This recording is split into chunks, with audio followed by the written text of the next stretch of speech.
afternoon, everyone, and I'm glad to see you all back for another talk. So, Mihai here, another member behind the Birmingham Open Hat team. And today we have with us John McNamara, a senior inventor at the IBM Hursley Laboratories, the IBM UK Lead for university programs, and also an honorary professor at Sheffield Hallam University. He brings us today a talk on the theme of the journey from problem to innovation to prototyping. And in this talk, we will be walking through a method of problem solving, followed by an overview of some extremely consumable technology that enable rapid prototyping without the need to be an expert developer. So John, if you could please take it from here. Sure, yeah, thank you so much. Thank you for the opportunity to come and chat to you all. It's an absolute delight. Let me first of all try and share my slides with you all. And here we go. It's a good start, I think. Begin to present. Hopefully you can see my slides. So my name is John McNamara, working in IBM for quite a while now. My current role is I look after IBM UK University programs in the UK. I also am a newly minted master inventor, and what I wanted to do was to show some of the problem-solving techniques that I use to try and well, solve problems and create patterns, but also beyond that as well in terms of creating proof of concepts. What I wanted to do is to show you some of the really consumable technologies that are out there that help you create things and build things really, really quickly. So first of all, I'd like to share with you an approach to problem solving. Now, one of the big temptations of solving a problem when you first see it is that an obvious solution may come to mind, and you might be very tempted to simply grab hold of it and implement it without really understanding the complexities and the context of the problem. So I'll give you an example. If I've got my car's getting old, it's a bit beaten up and it keeps breaking down and it costs a lot to maintain it, and suddenly it stops working, you might think, well, that's my problem, and I can't get down to the gym, and I can't get into work. What do? Well, get a new car, one that doesn't break down all the time. That certainly would be one. That could certainly be one solution to the problem. But if you look at the problem a bit deeper and try to peel back the layers of what the user really wants, you might find there's a better solution waiting than the obvious one. So the first step really is to identify who has the problem. That's the biggest step, because a lot of times with one particular problem, there are lots of different stakeholders, and you have to get a view as to who you're solving this problem for. And once you've done that, you then have to understand how they view that problem. So, for example, if it was our user who's got a broken down car, they might want to go to the gym, they might do all their shopping online, something about that, but they want to get into work as well and not get wet and rained on. So that's potentially their needs for a car. And if you look at the as is, if you then break down the as is steps, you can sort of see that if you were to look at it in more detail, that there are problems with things like the cost of the ownership of the car, maybe, or the insurance and the tax and the maintenance of the car. And maybe they're unhappy about the reliability as well. And so once you understand the pain points, you can attribute them then to the as-is solution, the as-is model that we're following for the user. And at that point, that gives you the context to start generating ideas to address the points you've discovered. So it might well be that if the user needs this car to go to work in a fairly comfortable way and quickly, but also requires the need to go to the gym, then maybe a bike could be useful in joining a carpool, which would also solve the problems of cost as well. And so once you've got lots of ideas, you can then sort the best from the good. And now there are no bad ideas. And I'm going to go to well, some significant length to try and prove there are no bad ideas, because it's one of those things that you often say and no one believes you. And I think it's true. As long as you're focused on the problem and the user, there really are no bad ideas. I'm going to try and prove that today. And once you've done that, you identify the most appropriate idea to solve the user's problems. So I'm going to go through all these in a bit more detail with our user, Jim the gardener. Now, Jim So as being a gardener, is an unhappy man. So he feels very much like he's in a bit of a rut. Nothing ever changes. He's got no development in his job. He's always on the back foot, reacting to things, and he's frustrated because he has to do lots of rework. He has to move and replant small saplings because a larger, more mature plants are invading the territory, and his back starts to ache because he always seems to be cold and wet when he's planting stuff, and he forever is trudging back and forth to change his tools, and he finds that perhaps a tree is overgrown into an area of the garden that he needs for his saplings. And so fundamentally, he believes that he's unproductive. He's always wandering around, changing his tools, going over rework, cutting back trees and replanting things again and again. And so what can we do to help Jim? So there's a lot of problems there for us to take in around the theme of Jim and his role as a gardener. There are a lot to try and solve them. So how do we make some kind of sense out of that? Well, first of all, we need to understand Jim. So we use something called an empathy map, where we take a look and explore what Jim thinks, what he feels, what he says, what he does. And we start to put those points that Jim raises into those sections. So, for example, Jim thinks, oh, yeah, my back's always aching when it rains. Then soon, when you engage with Jim, you'll find that actually you'll populate this map very quickly indeed. And you begin to get to the nub of the problem that Jim has beyond the potential solutions that Jim thinks he has. You begin to look at the causes and the causes rather than the symptoms, if that makes sense. So Jim may say, well, I need more people to help me. I spend lots of time doing rework. He thinks his work direction is kind of unclear. He's always reacting to stuff, and he always seems to have a cold. He's always out, it's cold and wet. He can't get things planted on time as well, because he's always doing all this rework, and he feels like he just can't break out of this rut. He never learns anything new, and so he's pretty miserable. So what do we do next? Now we've identified all these things, what's the next step? Well, the next step now is to jot down, work with Jim on the as-is process, to work through a day in the life. So the first thing Jim does is he goes and he collects his tools that he thinks he's going to need that day in the garden.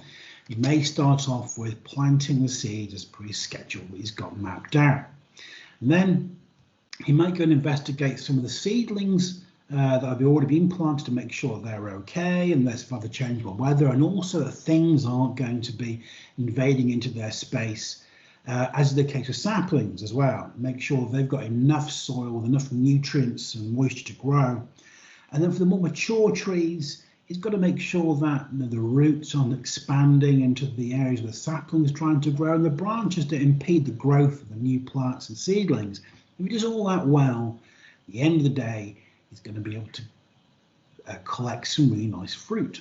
So what do we do with this as-is process? Well, we start to identify points in the process that relate to the pain points that Jim has identified. Fairly soon, you begin to see a pattern evolve in the as-is process where Jim is beginning to have the most of the issues.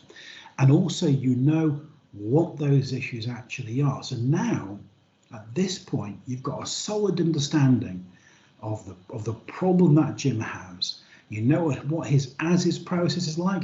You know what he thinks about it, what he feels about it, what he does, and what he says about it as well. With all that information, it's then time to do a brainstorming session on potential ideas. Now, remember I said that there were no bad ideas? Well, there's not. So let's say, for example, we work with Jim. We'd say, Jim, what would solve your problem? He said, well, here's the thing. If I ruled the world, I have as many wonderful gardeners as I'd like to come and tend the garden, and it would be fantastic. But the problem that Jim might have in that regard, even though that he would indeed help solve a number of his problems, is that would he end up in that case losing a certain ownership of the direction of the garden? Would that really be an ideal solution for Jim? And so maybe, well, okay, maybe I'm going to build a giant underground layer and have a whole thousands of minions that will do my bidding in my garden for me. And you can think about it and think, well, okay, that's something, he does need more people to help him, and it would save his back. But then, would his job change fundamentally from being one of a gardener, something he actually does like to do, to be one kind of like a manager over the people? And also, what guarantees that these minions are going to be any good at gardening? So maybe Jim needs to clone himself. And so all the clones of Jim will have all this gardening knowledge and they'll all work together in absolute harmony. Well, that does sound great, but thinking about it, maybe there's another option there which is similar to that, which could, but maybe a little more practical, which is intelligent robots. Robots are available to go and mow your lawn and plant seeds, so maybe that's a good way forward.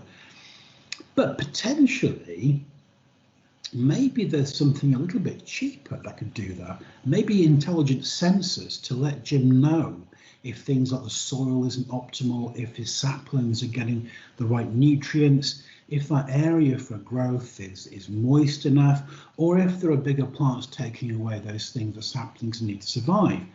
And then, well, in that case, what do you do with all that data? Well, maybe you need to have some kind of creative design and planning application, take that data in, and it allows Jim to then plan his garden using intelligent data from the garden.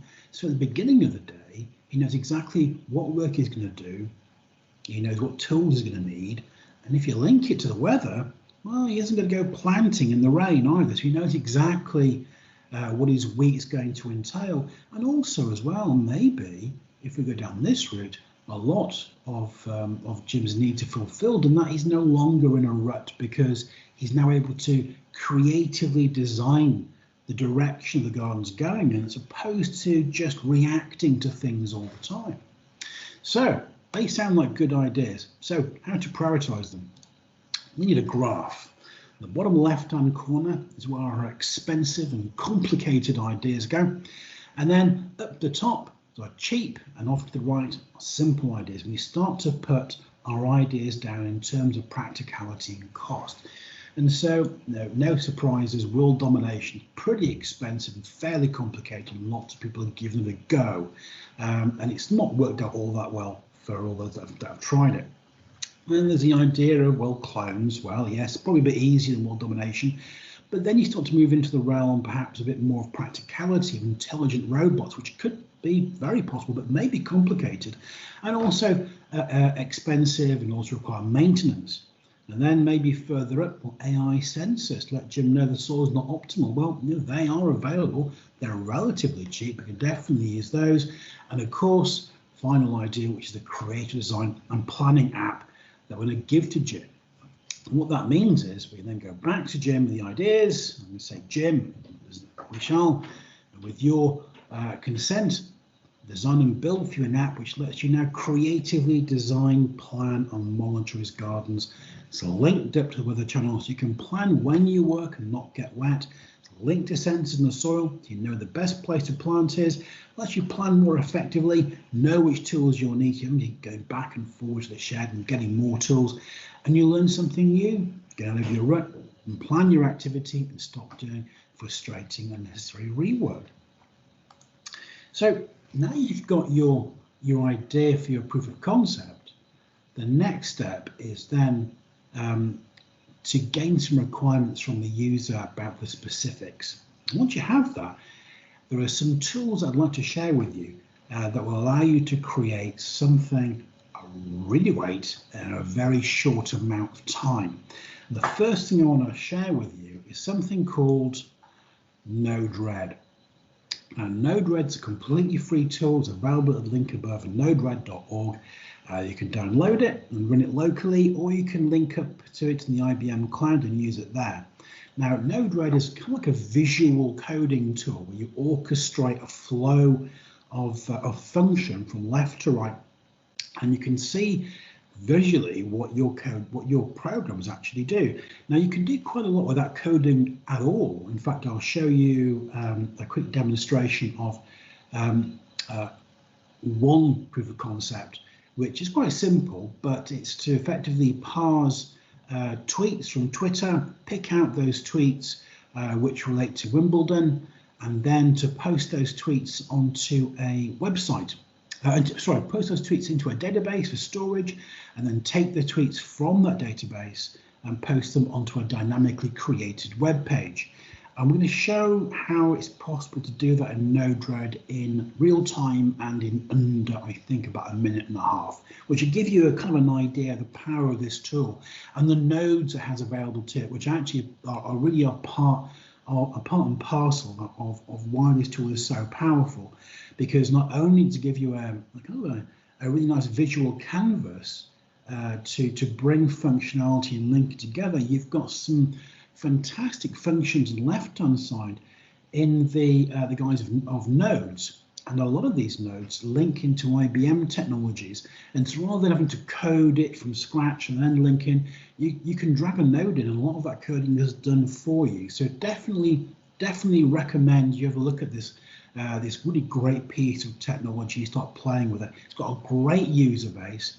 You may well find that when you come to design something, if you look at the user forums and the user repositories, there's probably something in there in terms of flows that you can pick up and reuse at probably 95% of what you want. So it's definitely a wonderful, wonderful resource. So let me show you how it works.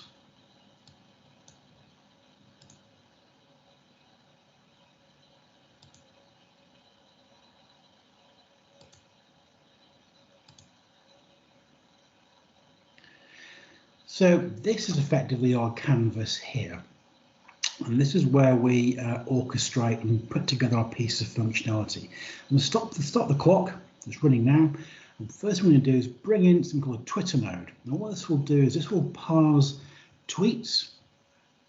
I'm going to link it up to our Twitter account, authorize it. There we go. And we're going to do a search for mentions of Wimbledon. And we'll give the node the name as well. We're going to get all the tweets that mention Wimbledon. There we go. And the next thing we do, we're going to have a debug node. I'm going to link it up. And so we'll see is, first of all, we deploy it. So it's in runtime, and we'll start to see Node immediately take the tweets from Twitter and post all the ones about Wimbledon into that debug box on the right-hand side. And there we go. We can start seeing them coming through there. Now we bring out a MongoDB database. We give it the IP address of the host. Give it a name, Wimbledon. There we go. Now, at that point, all of our tweets that are picking up from Twitter are going to be stored on a MongoDB database here. Deploy that, and so that database is going to be populated. Next, we're going to do is try and create ourselves a dynamic web page and then push out those tweets from MongoDB onto the web page. So this is the URL that we're going to host that web page on. Effectively, it'll be your Node-RED URL with the postscript of show tweets. I'm going to link it up to the database. You put in the correct collection name with all the tweets in, give it a name. There we go. And then we're going to create a, there we go, give it a HTTP response node. And so we're now able, when we deploy it, to post those things out automatically onto the web page. Now, if we are now going to go to that URL with show tweets on, which is just going to be added onto our Node-RED URL, show tweets here. And we'll see those tweets and all of the metadata around them go directly onto that web page. Now, it's not pretty, but as you can imagine, that's taken about a couple of minutes to do, which I think is pretty impressive. Now, what makes it even more impressive is not just the consumability of the tool itself, but also in terms of the nodes that you can drag in and start to use. And there's a number of Watson API nodes that you can use in here. And I've used these quite a lot to do some things with universities, which have been really quite cool. So Watson Assistant That's a great node for building, say, for example, a chatbot. So the simplest chatbot you might think of could be one for ordering a pizza, where the chatbot sits there, says, what sort of pizza would you like? Walk you through the toppings, when would you like it, and what base of pizza would you like? And then it walks you through all that and gives the order then to the kitchen, and then they create the pizza for you and deliver it to you. Text to speech and speech to text, they kind of do pretty much what they say on the tin. Text to speech will convert any text that you provide to it, very often from Watson Assistant, into speech, and that helps interact more naturally with the user. And again, speech to text is taking input from the user in the form of speech and converting it into text. Tone Analyzer is really useful as well, particularly for more complicated users of Watson Assistant. So you can gauge from the text that's been input into the tool, into the chatbot, or indeed any way that you want to consume that data, what the tone is like of that text. So if someone's unhappy, or someone's angry, or they're joyful, you will then get a JSON object back saying, well, this person is 0.9 happy or 0.5 angry. Personality insights sounds a bit similar to Tone Analyzer on the surface, but it's a lot deeper, I think, and great for parties if you have the opportunity to try it out. So the idea is it will take in a lot more text than a Tone Analyzer, and it will then provide back an analysis of that user's personality. It does need quite a lot of text in order to provide a decent analysis, and so very often a very good way of doing this to link up Watson Personality Insights to someone's Twitter ID. Now, there's a great demo online. If you do a search for Watson Demo Personality Insights, you can select lots of people's Twitter IDs and you'll get Watson giving you their personality insights. Discovery is a wonderful tool. So think about it as a kind of like a search functionality, but kind of on steroids, really, because it uses natural language understanding. So say, for example, you wanted to do a search on a document where for instances related to farming. A normal search tool would give you all the occurrences of the word farming or farm in that tool. But using Discovery and its natural language processing, it will give you things like soil or nutrients or vegetables, because it knows they're part of the taxonomy around farming. And also as well, it'll incorporate Tone Analyzer. So you can say things like, show me any instances where risk has been mentioned in the annual report in an angry way or a negative way, and it will find you those snippets of information. Visual recognition, again, does what it says on the tin, and it will effectively tell you what it is that you've presented to the API for visual recognition. Out of the box, it will do quite a lot for you without any training, but there is the option to train it as well. And training is very, very simple too. Although there are some lessons to be learned with that, which are tremendous fun. I'm more than happy to share that with you. So what have we done with those tools?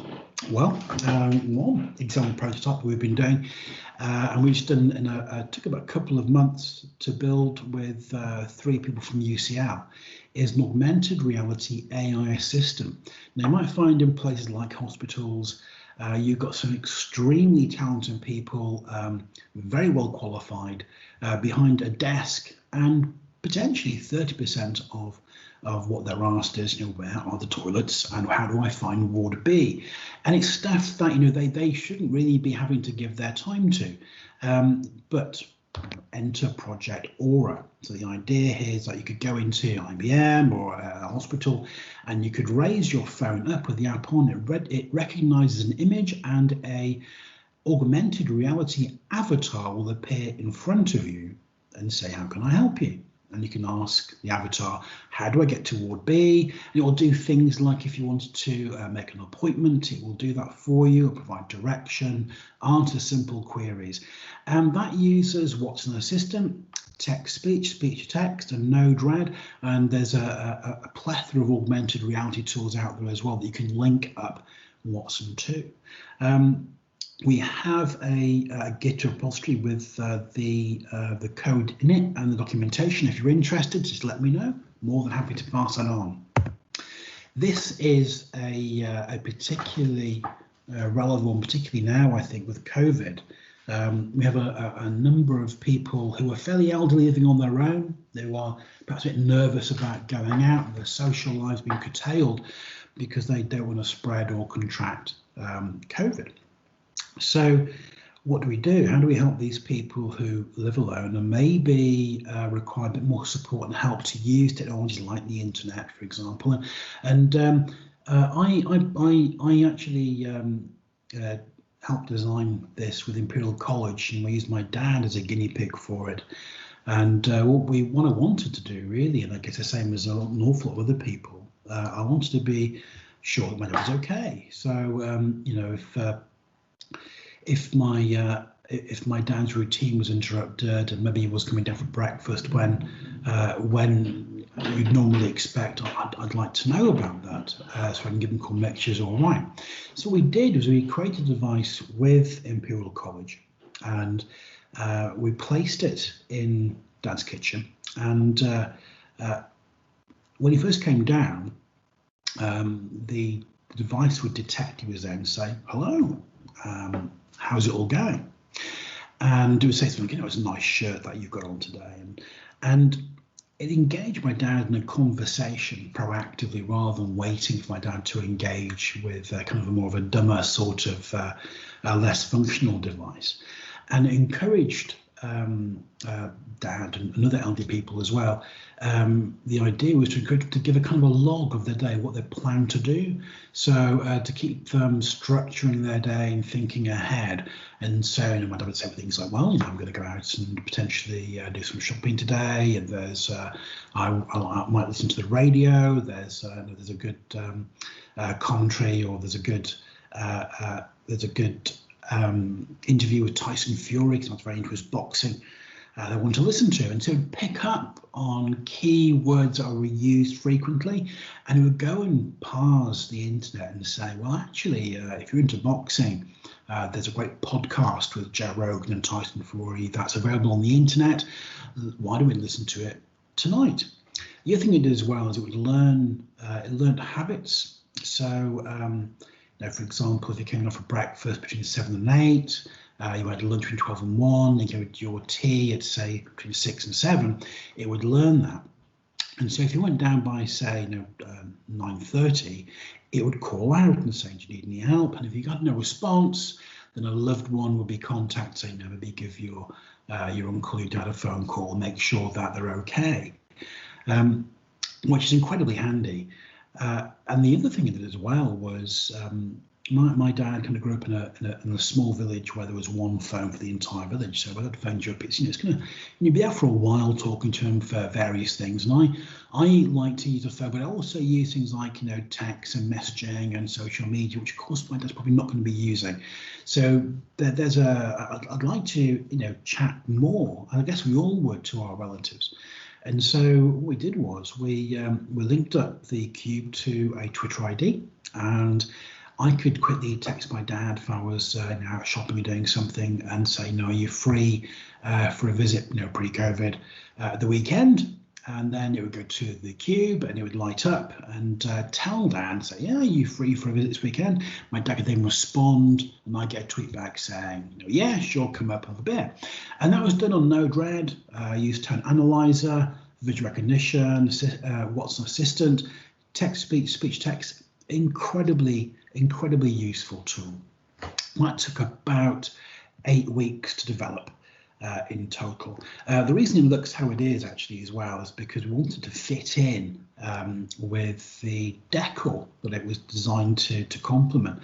And with a lot of the newer tools, they looked a little bit like they just beamed down from the enterprise. And so this actually fitted quite nicely in the decor. So it's something that looked kind of familiar, and the design language is kind of around the 1950s, 1960s radio. And so it's something that you can't quite put your finger on why it's so familiar, but the design language is based around that, which is why it kind of looks of its time. This is something I'm particularly proud of We worked with Sheffield Hallam University on a research project, and the aim of the project was to try and address some of the problems associated with illnesses such as dementia and Alzheimer's. And one of the largest challenges that we have is that so often these illnesses are diagnosed way too late. And very often when they're diagnosed in the latter stages, treatment isn't as effective as it could be. If these illnesses are diagnosed earlier, treatment is much more effective, and the quality of life is increased dramatically for the patient. So one of the reasons that it's not diagnosed earlier is really to do with a couple of things, but mainly one is we don't really have the number of mental health technicians to do the screening that we need to do at volume to capture it early. And the weird thing is about it is as well is that the test itself, there's one test called the MoCA test, which leads you to, it can be quite challenging. So there's one portion of the test where you have to do some maths in your head. And if you think about it, if you go to, you're going to go for this test, you're probably already feeling a bit vulnerable about your state of mind and your faculties, and you're stood in front of an authority figure. And they say, well, you know, Mr. Smith, would you please count down in multiples of 7 from 100 to 0? You know, a large portion of your brain is given over to, no, golly, I don't want to look like an idiot in front of this really important person. And what's left is doing the math. But here's the revelation. Nobody cares what a robot thinks. So we used Watson Assistant. We use visual recognition, text-speech, speech-text, Node-RED to lead a user through a test similar to the MoCA test. And the idea is that this little robot could sit in a doctor's surgery, a doctor's waiting room, in an alcove somewhere, and much like the blood pressure cuff that's in there, you think, oh, you know, I'm waiting for 20 minutes, I may as well give it a go. You put your arm in, and if there's an issue that needs sorting out, or there potentially could be one, the doctor knows about it, can call you in and resolve it quickly rather than waiting until it causes an actual severe issue. Same with this. If this is sitting there, you think, well, okay, you know, while I'm in, I may as well, you know, talk to this rather, you know, intriguing looking robot. It will very gently take you through the test, and there's nothing wrong, fantastic. But if there is something that could be treated early, notify the mental health technician, who will then bring you in for a test with them. And so the idea is that it filters out all those people that potentially don't need the test. And it allows a mental health technician to focus on those people that do. And that was published in the Journal of Bionic Engineering, which was a real thrill for me, and it won a number of awards as well. But it was built using the tools I've just gone through today. And these tools, they are not complicated to use, but you can do some rather amazing things with them. So where'd you go? Well, what I've done is I've put on this Trello board a link to accessing the technologies I've spoken of. And if you're a student, these are all completely free to use. I've also put in a link to things like guest lecture catalogue and tutorials, many of which have got industry recognised accreditations that you can then share on LinkedIn. So this link here is a great place to start. So next steps. First thing to do if you're a student, or you work for the university or a faculty member, is sign up for the academic initiative. Makes all the stuff I've spoken about completely free. You can then start to download tools like the Watson desktop here, and of course a Trello board to explore and go through all the online tutorials, which is accessed just here as well. And I'm sure we'll be able to make these slides available to you after the session. And you can always contact me, johnnymac at uk.ibm.com, and that is a 0 after the J, not an O. Well, thank you so very much, and I hope you enjoyed it. Take care, and thank you.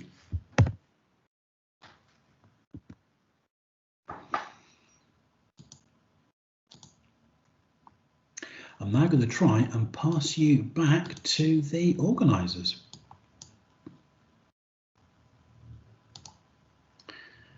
There we go. Thank you very much indeed. you, John. That was amazing. Personally, I'm not a tech person, but I thought that was fascinating. You know, this process of design thinking. Does anyone else have a question? Is there something in the chat? I mean, I'm not a question, but I have to say, John, this was really helpful because the resources that you presented here, I think they could be a starting point for a lot of people here at the hackathon, you know, to start with their own project. Oh. Or if they don't have anything in mind yet, it could be an inspiration for the future. That's very kind of you to say. I must admit, I always like the path of least resistance to solving a problem, and these are some tools that are genuinely really easy to use, and you can do. It's a bit like having a toolkit.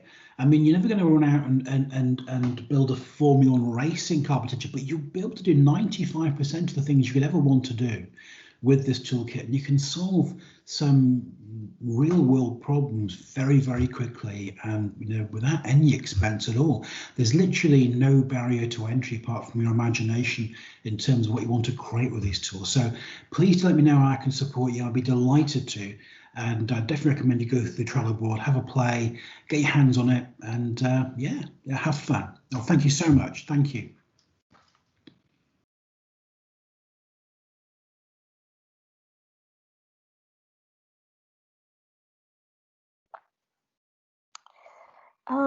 Thank you again, John. I don't know, aren't there any other questions?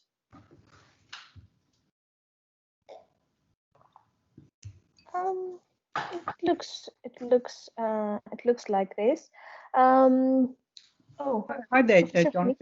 Good. Yeah, thank you very much. Thanks, John. That was excellent. I think for anybody who's aspiring to kind of be a problem solver, looking to see how tech might feature in that, this is a really sort of helpful place to start. So in some senses, you've shown us this fantastic range of tools. Is the idea that as an entrepreneur, you get on with it, you try and solve some simple problems, use the tools, familiarize yourself, and then understand, how do you go from sort of kind of your invention to maybe something that you can actually launch? Would you want to say something about that, John? How do you go from kind of experimenting with the toolkits, solving these really, some of these important problems that need solving? Yeah, absolutely. So that's a great question.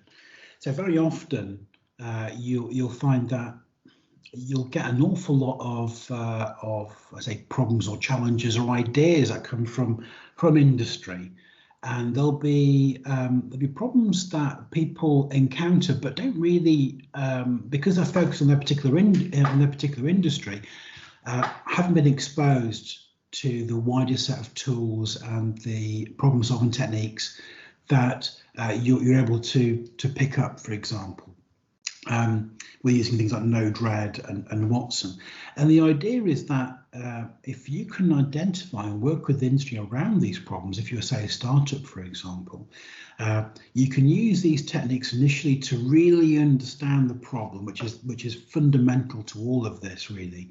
And I know because I've done it.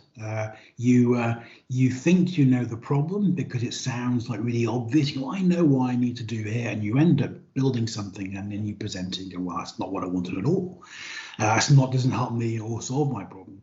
And very often the user themselves are kind of biased towards what they think the solution should be.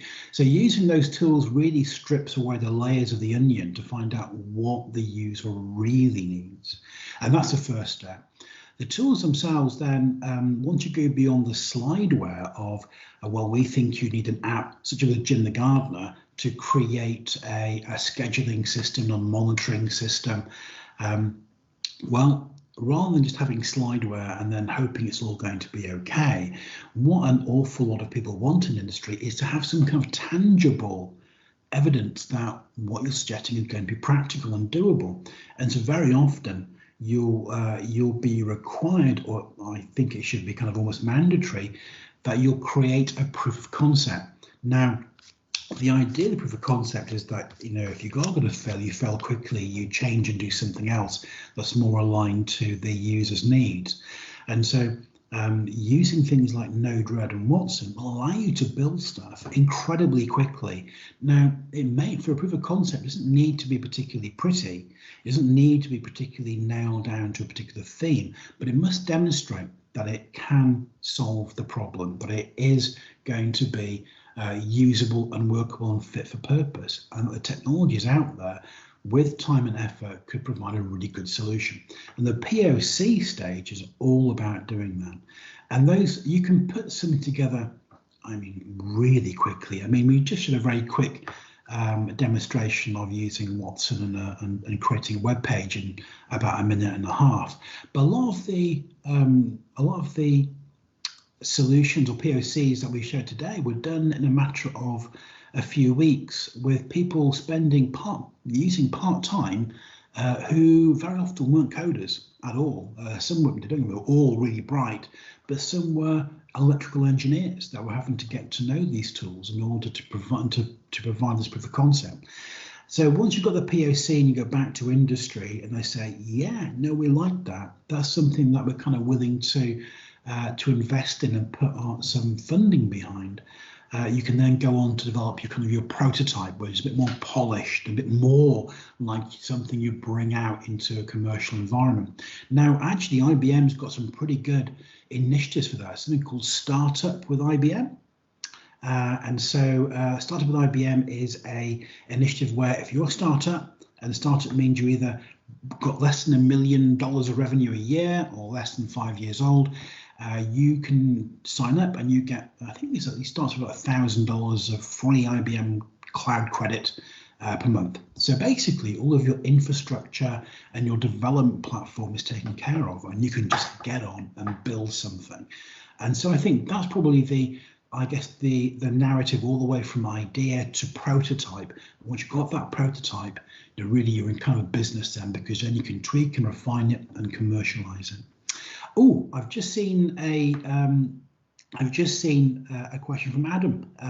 What does day-to-day activities Master Inventor entail? Golly, well, that's a great question. A lot, as it turns out, a lot of things. So first of all, there's obviously you need to solve problems and create patents, which is a real joy to do because it's a really fun experience. The other thing is that you help other people develop them as well, and a lot of it is about mentorship. A lot of it is about bringing people under your wing and giving them the benefit of your own failings, really. So where you've fallen into pitfalls, saying, well, actually, I did these 5 things, they weren't very good. Don't do that, but do this instead. This is what I found most useful. And it's really helping people leapfrog you in terms of getting to where they want to be quicker. And I think that's the idea really of mentorship, and mentorship is a huge part of the Master Inventor program.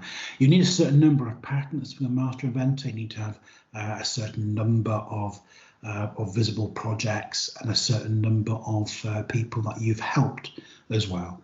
And it's great because it's a skill that I don't think is particularly, once you get a good feel for the process, it's like most things. It's not particularly hard to do, but it's a really good skill to have because you can use it, everywhere, from problem solving, what's gone wrong with my laptop, to developing a robot to help people diagnose dementia or Alzheimer's more rapidly than before. So yeah, that's pretty much it. There are some less than awesome bits. There's a lot of paperwork involved in it as well, and there's working with lawyers to craft out what it is you're trying to say in rigorous terms. But on the whole, it's pretty awesome. I really enjoy it. Any other questions at all? Although I know we're probably tiptoeing towards the end of the session.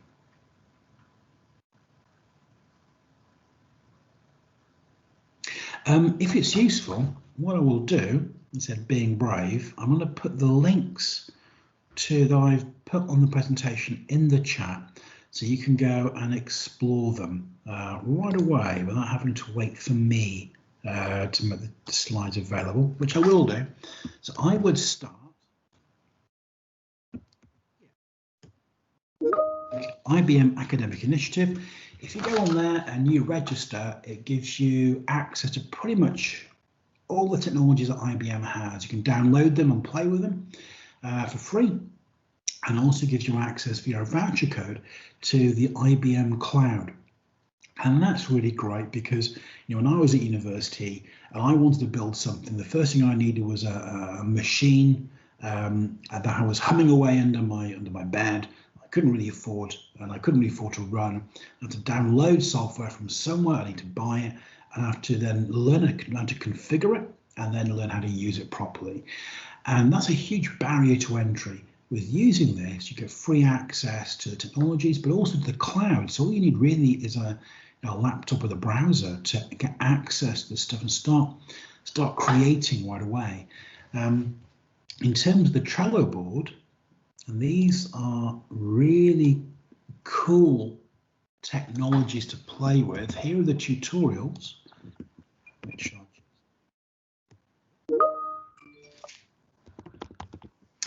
Yes, there are indeed. So on the Trello board I've just provided, I've got in there a link to the technology downloads and to the IBM Cloud, which you get through a voucher code once you register. And the Trello board, if you move from left to right, will kind of lead you through design thinking, as we've kind of gone through today, but also IBM Cloud, Watson, Node-RED, IoT, data science, and it kind of moves on into the realms of quantum as well. And alongside these tutorials, many of them have industry recognized accreditations. So as soon as you do them, you'll get a link to an IBM Acclaim badge saying, you know, you have achieved this level of competence in AI, and you can then post that on your LinkedIn or your CV. So for people to look at and recognize you've done it. And that's something that we use actually within IBM. We go for promotions, we need to have lots of these things. And the same, they are respected and recognized outside of IBM as well.